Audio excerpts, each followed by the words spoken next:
سر یہ مجھے بتائیں، یہ جو ہم دعا کرواتے ہیں، پاکستانی ٹیم کھیلے ہم دعا کرتے ہیں، مہنگائی کم ہو جائے ہم دعا کرتے ہیں، گیس آنے لگے دعا کرتے ہیں، بجلی آنے لگے دعا کرتے ہیں، پانی کے لیے دعا کرواتے ہیں، ہمارا لیڈر منتخب ہو جائے دعائیں کرتے ہیں، مطلب ہر چیز ہم دعا پہ کیوں کرتے ہیں؟ دعا ضرور ہے لیکن دوا کیوں نہیں کرتے؟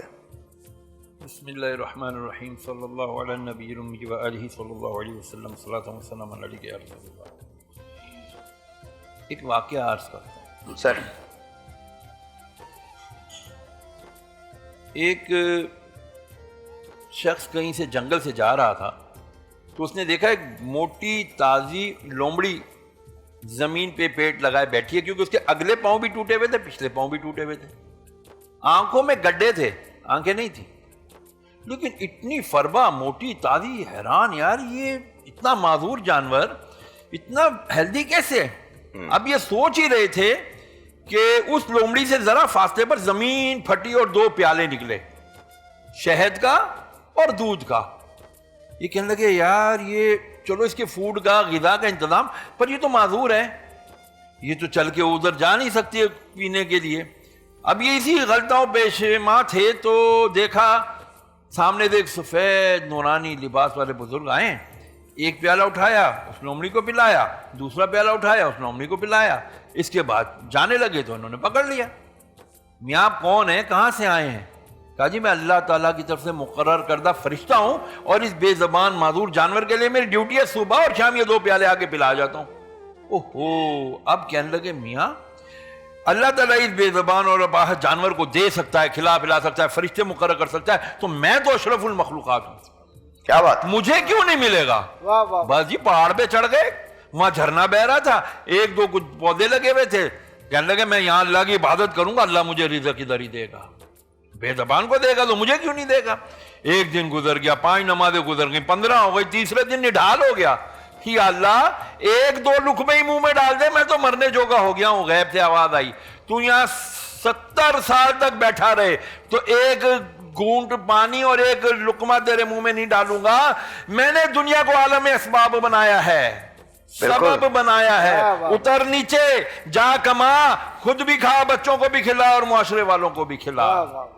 یہ اللہ تبارک و تعالیٰ نے اپنی مشیت بنائی ہے، بندے کو بتایا ہے کہ حرکت کرو گے تو برکت ملے گی۔ تم نے اگر اپنے آپ کو اشرف المخلوقات سمجھ کر یہ سمجھ لیا جی ہمیں اللہ، وہ قادر ہے، وہ بے شک وہی قادر ہے، اس کے علاوہ تو کوئی قادر لیکن اس نے سبب بنایا ہے۔ ہاں، اگر ہم اسباب چھوڑ دیں گے، اب میں کہوں جی اللہ امریکہ کو برباد کر دے، اللہ تعالیٰ فلانوں کو ختم کر دے، ہمارے فلانے مزے کی بات ہے، میں ایسے پوچھ رہا ہوں امریکہ برباد ہو گیا کہاں جاؤ گے؟ جی مطلب میں معذرت کس سے ایڈ لوگے؟ میں ابھی انہوں نے ایک بات کی نا، کس سے، کسی اور کو امریکہ بناؤ گے؟ ظاہر بھائی انہوں نے بڑی اچھی بات کی کہ آج ہم ہر بات پہ، یہ ہمارا جب اللہ پر سے یقین کمزور پڑ جاتا ہے نا تو پھر ہم بابے ڈھونڈتے ہیں۔ اچھا بزرگان دین جو صالحین ہیں، جو ہمارے اولیاء اللہ ہیں، ان کی ولایت سے انکار نہیں کر رہے ہم، کوئی خدا نہ کہتا یہ مت سمجھے بابے شابے کہہ کے پتہ نہیں کیا کر، نہ میں تو ان کی بات کر رہا ہوں جو دیواروں پہ لکھتے ہیں محبوب آپ کے قدموں میں۔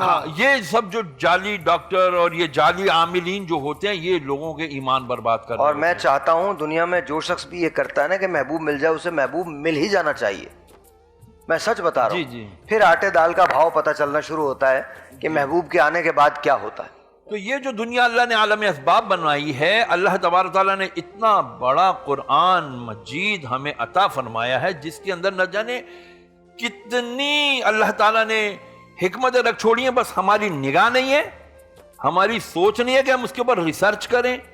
میں صرف ایک گورے کی بات عرض کروں، لوگوں کی نالج کے لیے اچھا رہے گا۔